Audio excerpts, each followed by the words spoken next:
All right, we're recording. Okay, so I'll go ahead and start over, but thank you everybody for being here today. Really appreciate it.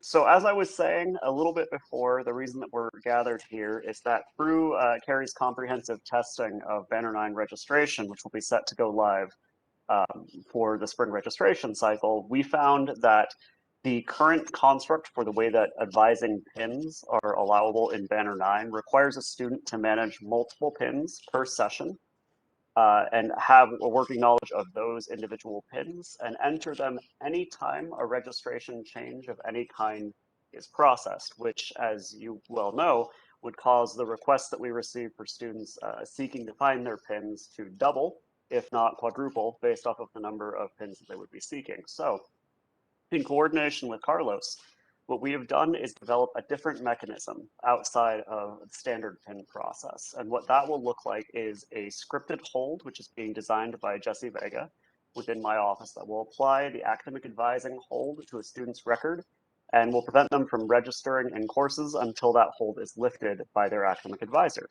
Additionally, we have redone some of the persona-based groups, and by we, I mean Carrie, has done the hard work on being able to allow for those hold lifts to happen through a standard banner self-service process, but it's a little bit different since that patches through the new student profile tool, which is a pretty snazzy tool, I will say. And I just realized I'm now recorded saying the word snazzy, so good for me. Snazzy tool to be able to identify student information in one cohesive location outside of the banner database. So what I'm going to go ahead and do is turn this over to Carrie, who's going to drive through the example of how the student hold can be found and how it can be released. This should replace the need for a pin.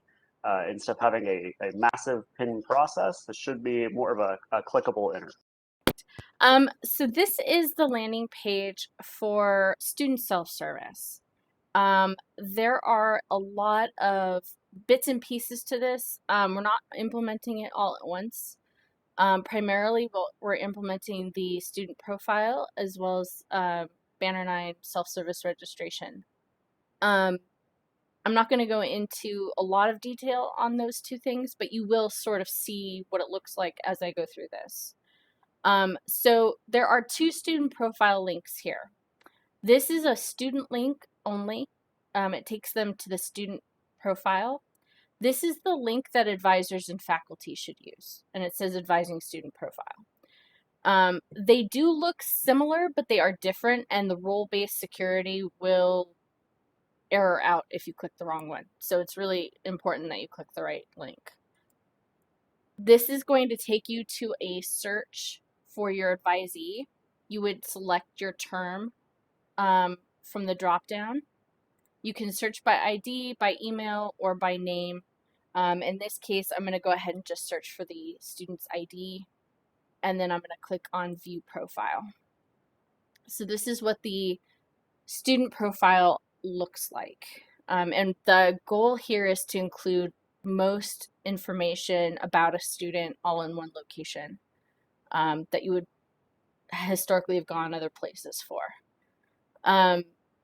There are some links here on the side that go to some Banner 8 and some Banner 9 pages. This Apply to Graduate link will take them right now to the fillable PDF form. And then obviously their audit can be linked here as well. But the real important part of all of this is up here in this right-hand corner. The registration notices will tell you about a student's overall academic standing, their student status, their enrollment status, and their time tickets. And then this hold button will give you what holds they have. There are two categories, releasable holds and view-only holds. The only hold that's releasable is this academic advising hold that is meant to replace the PIN process. And it's a very simple process. You can actually click here to see more information about this. This hold was placed yesterday, and it only affects registration right now. To release the hold, all you would do is check this box, click release.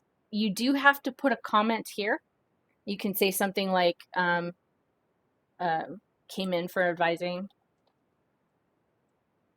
And then once you click OK, it will remove the hold. And now the student is able to register.